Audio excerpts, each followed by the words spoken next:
మీకు ఒక వ్యసనం ఉంది, ఏంటి తెలుసా అండి? మీ ఫోన్, మీ చేతిలో ఉన్న ఫోన్. అదే మీకు పెద్ద ఆటంకంగా మారింది దేవుని సన్నిధికి. ఎలాగండి?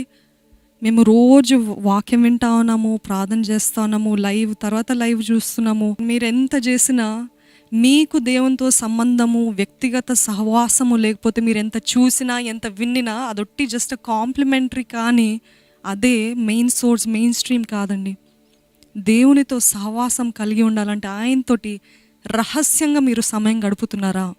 రహస్యంగా, మందితోటి కాదు, ఫెలోషిప్లో కాదు, మీరు వ్యక్తిగతంగా ఆయనతో సహవాసము రహస్యంగా. యేసుప్రభు అంటాడు కదా, ఫరిసీలాగా అందరి ముందు బహిరంగంగా వెళ్ళి పెద్ద పెద్ద ప్రార్థనలు, ఇదిగో నేను ఈ లైవ్ చూసాను, ఆ లైవ్ చూసాను, లేకపోతే ఈ ప్రార్థన చేశాను, ఆ ప్రార్థన, అవి కాదు దేవుడు లెక్క చేసేది. సపరేట్గా టైం తీసుకొని తలుపు వేసుకొని రహస్యంగా నన్ను వెతుకుతున్నావా? ఎప్పుడైనా వినండి, జాగ్రత్తగా చూడండి. ఏంటిదంటే, దేవునితోటి సమయం గడిపినప్పుడు మనము హృదయము మనం ఎలాగైతే దేవునితోటి పంచుకుంటామో, యేసుతోటి పంచుకుంటామో, అదే రీతిగా ఆయన హృదయంలో ఉన్న భారాన్ని కూడా, ఆయన హృదయంలో ఏముందో అది మనతోటి పంచుకునే దేవుడు మన దేవుడు.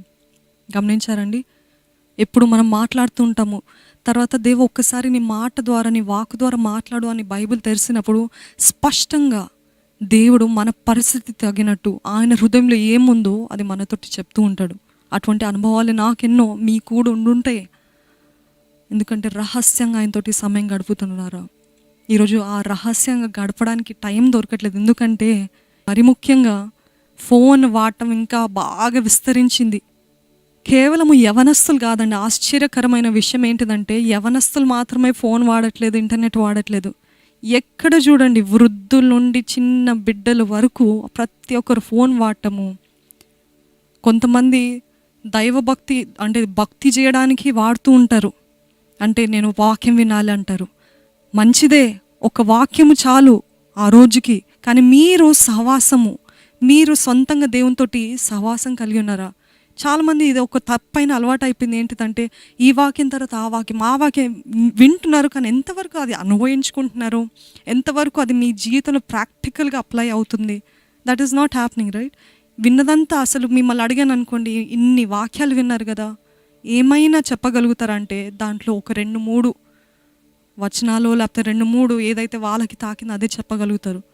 కానీ అదే దేవుని సన్నిధిలో మనము కూర్చున్నప్పుడు ఏమవుతుందో తెలుసా అండి? ఆయన ప్రత్యక్షతలు, ఆయన మర్మాలు మనకి బయలుపరుస్తూ ఉంటాడు.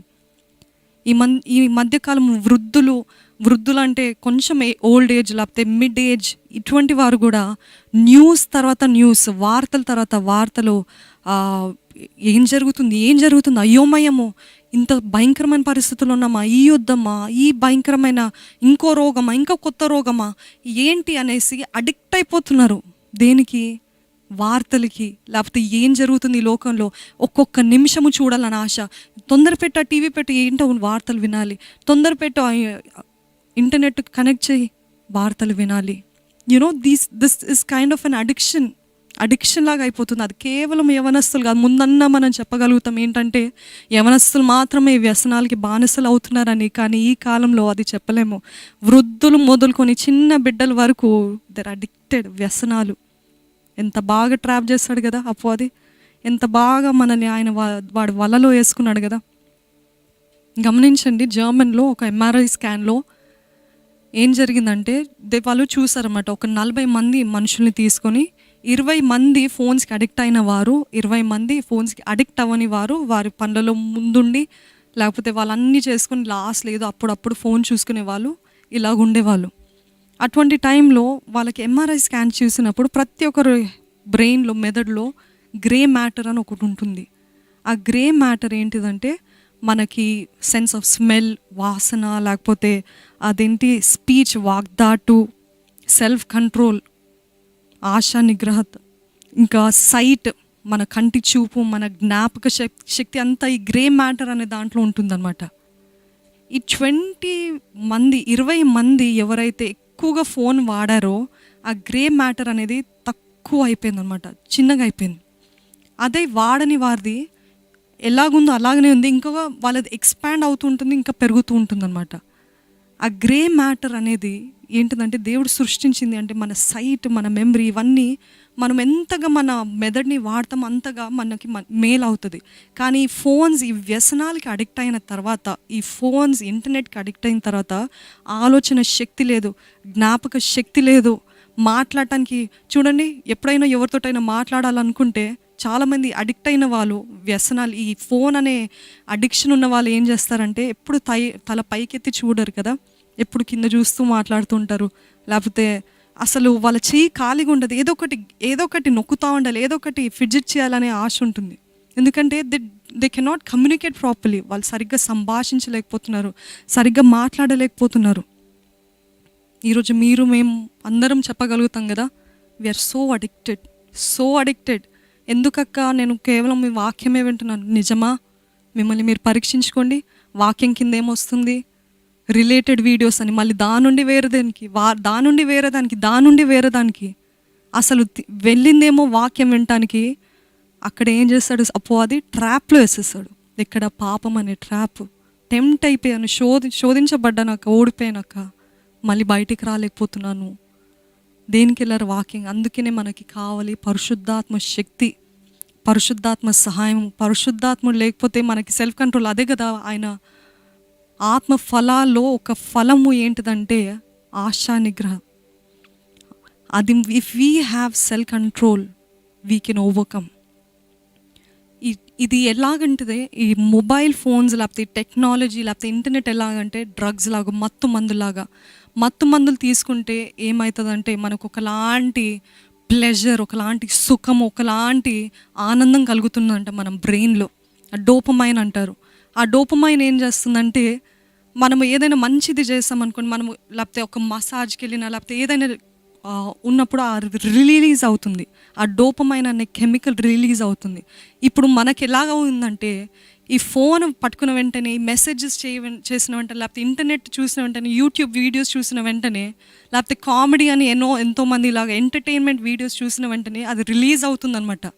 నేను బ్రేక్ తీసుకుంటున్నాను, నాకు కొంచెం చాలా స్ట్రెస్గా ఉంది, ప్రెషర్గా ఉంది. బ్రేక్ కావాలంటే దేవుని సన్నిధికి వెళ్ళండి. బ్రేక్ కావాలంటే స్ట్రెస్ ఫ్రీ, ఒత్తిడి లేని జీవితం కావాలంటే దేవుని సన్నిధిలోనే ఉండండి. ఈ లోకంలో లేదు. లోకపు ఆశలు, లోకపు అన్నీ తాత్కాలికమైనవి. లోకం చూపించేదంతా ఎంత ఆడంబరంగా ఉంటుందో, ఎంత సౌందర్యంగా కనిపిస్తుందో, ఎంత రమ్యముగా ఉంటుందో, చూడటానికి ఇంపుగా ఉంటుంది. కానీ దాని లోపలికి వెళ్తేనేది అది అంత భయంకరమైన చీకటి స్థలం అని మనకి తెలియదు. ఆ డోపమైన్ అనేది రిలీజ్ అవుతుందంట. అది ఎలాగ అలవాటు అయిపోతుందంటే మన బాడీకి, the more you see the more it releases. So ఎలాగంటే ఇది చూస్తే నాకు ఒకలాంటి ఆనందం కలుగుతుందని మరలా దాని వెంటే వెళ్తూ ఉంటారు. Is it striking a point? మీ జీవితంలో అలాగుందా? జాగ్రత్త. ఏదైతే దేవుడు మేలుకి వాడాలి, దేవుని రాజ్య వ్యాప్తి కోసం వాడాలని ఆశపడాడో అదే అపవాది దాని రాజ్య వ్యాప్తి కోసము, వాడి రాజ్య వ్యాప్తి కోసం వాడాలని ప్రయత్నిస్తున్నాడు. దాంట్లో మీరెందుకు బానిసలుగా ఉంటారు? ఆ వలలో మీరెందుకు పడతారు? ఈరోజు దేవుడు అదే అంటున్నాడు, జాగ్రత్త. నా వాక్యము, నా సన్నిధి అని వెళ్తున్నావు, కానీ అంతటితోటి ముగిస్తున్నారా? లేకపోతే వేరే వాటికి నేను అపవాది ట్రాప్ చేస్తున్నాడా? ట్రాప్ అయితే జాగ్రత్త. దేవుడు ఎప్పుడైనా సమర్థుడండి, విడిపించగలిగిన సమర్థుడు. కానీ all that he requires is I am enough of this sin lord. నాకు చాలా నన్ను విడిపించు అని ఎప్పుడైతే మీరు స్వతహాగా అడుగుతారో, మీరు ఎప్పుడైతే పశ్చాత్తాపడతారో, నా వల్ల అవ్వట్లేదయ్యా, నేను ఎంతగా రావాలని ప్రయత్నిస్తున్నా, నాకు అవ్వట్లేదయ్యా, ఐ నీడ్ యువర్ స్ట్రెంగ్త్ అని ఎప్పుడైతే మీరు అడుగుతారో అప్పుడే ఆయన మనకి సాయం చేస్తారు. మనము బయటికి రావద్దని ఆశపడితే he cannot help it. That's why Yesu ప్రభు ఈ లోకంలో ఉన్నప్పుడు ఎప్పుడు అడుగుతాడు, what can I do for you అని అడిగేవాడు. ఏం చేయమంటావు నీ కోసము, ఏం చేయమంటావు అని అడిగి వాళ్ళు చెప్పిన తర్వాతనే దేవుడు, అంటే దేవునికి తెలియదా?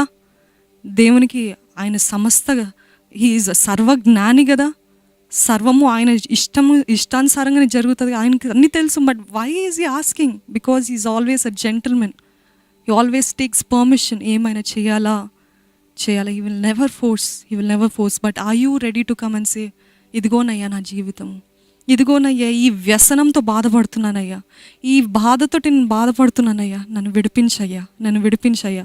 ఈ వార్తలు విన్న కొలిది, లేకపోతే ఈ లోక ప్రపంచంలో, ఈ రాష్ట్రంలో ఏం జరుగుతుంది, ఈ దేశంలో జరుగుతుంది, ఇది ఏం జరుగుతుంది అని ఆతురము, ఆందోళన, you know all the time wanting to know more, ఇంకా తెలుసుకోవాలి, ఇంకా తెలుసుకోవాలంటే మీ హృదయంలో ఇంకా న్యూస్ నింపబడటం కాదు, కానీ మీ హృదయంలో ఇంకా లోటు ఏర్పడుతుంది. మోర్ వాక్యూమ్, మోర్ ఎంటీనెస్, ఇంకా ఖాళీ ఏర్పడుతుంది. ఇంకా వినాలంటారు, ఇంకా ఖాళీ అవుతుంది. ఇంకా ఆందోళన, ఇంకా వేదన, ఇంకా అలజడి. ఎంత వింటారో అంత అలజడి, ఎంత వింటారో అంత ఆందోళన. అందుకని లోకము ఎప్పుడైతే లోకం వైపు చూస్తామో, అది చూసినంత వరకు మనకి వేదన, దుఃఖము, కృంగుదల, ఆతురము, ఆందోళన, అలజడి. జాగ్రత్త. దేవుడు అంటున్నాడు, నేను మీకు జ్ఞానంకి మించిన సమాధానాన్ని ఇవ్వగలుగుతాను ఎప్పుడు మీరు నన్ను వెతికినప్పుడు.